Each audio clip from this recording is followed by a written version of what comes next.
Hi, I'm Dr. Mike Varshavsky, a board-certified family medicine doctor. Welcome to the new series, Truth or Scare, where I dive into the latest research and give you my take on the scariest, most viral health claims making news today. This episode's claim that burning candles indoors can emit toxic chemicals that cause all sorts of serious health problems, and the type of candle could make it worse? Burning a candle for 1 hour has the same negative effects as smoking a whole cigarette.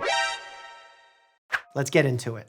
Whenever you burn anything, you will have chemicals released into the air that can be harmful for you. This will change drastically based on what's being burned, where it's being burned, and how long you're exposed to it. One group of chemicals detected in those emissions are called volatile organic compounds, or VOCs for short. Some VOCs, like benzene and formaldehyde, are well-known carcinogens, meaning they can cause cancer. Then you have particulate matter, a mix of solid and liquid particles small enough to get deep into your lungs and enter your bloodstream. These particles are a component of soot, that dark, powdery residue you might see on the floor of a fireplace or inside of a glass candle jar. Inhaling them can increase your risk of lung and other cancers and respiratory diseases like asthma and COPD. Soot is mainly caused by incomplete combustion. This happens when the wax doesn't fully burn because there isn't enough oxygen available. Visible smoke is the most obvious sign of this incomplete combustion.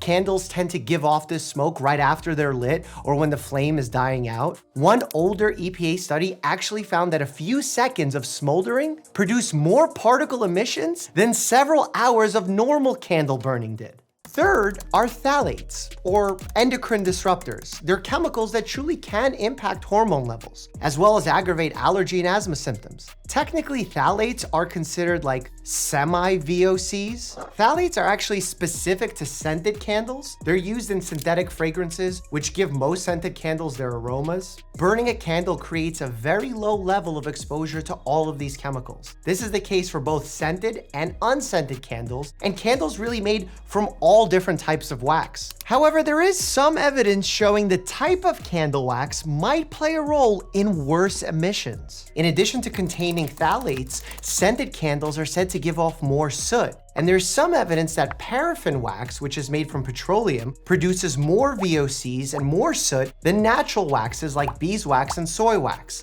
But these differences are likely too small to make candles a true health hazard. Also, at least one study found that I looked at showed that all types of wax basically release the same mix of chemicals into the air. Those worried about allergies should be on alert when it comes to scented candles. In that case, you'd want to avoid all products with added fragrance, not just candles. But if you use candles a typical amount, should you panic? While typical candle usage doesn't have a truly defined meaning, the National Candle Association does recommend 4 hours as a limit. They also say to follow a candle manufacturer's instructions on ideal burn time, using a well-ventilated space, and limiting how many candles are burning at the same time. There's actually been some research done to address the concerns surrounding scented candles. In one 2014 study, researchers burned candles for 4 hours in indoor spaces, ranging from the size of a small bathroom to an average-sized living room. They measured airborne emissions of VOCs, semi-VOCs, and particulate matter throughout the entire burn session.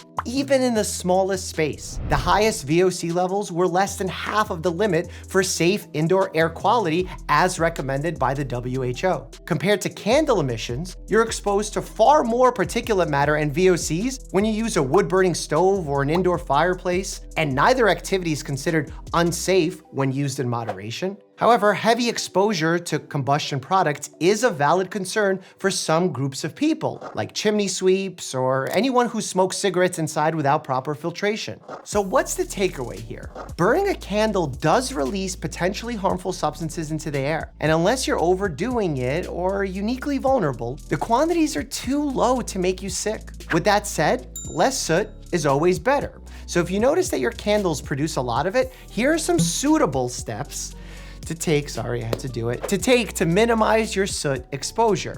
Trim the wick to 1/4 of an inch. Remove any debris from the pool of wax around the wick.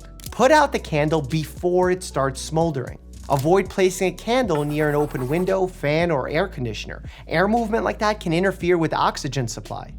Never leave a candle unattended, especially around kids or doggos. And no matter how often you burn candles, you never need to do this. And you may need to do a full body detox if you've been using candles for a number of years to get those toxins out of your body.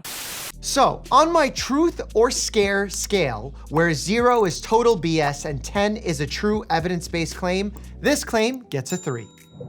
Speaking of scents, let's talk about how often we should be showering. Click here to check that out, and as always, stay happy and healthy.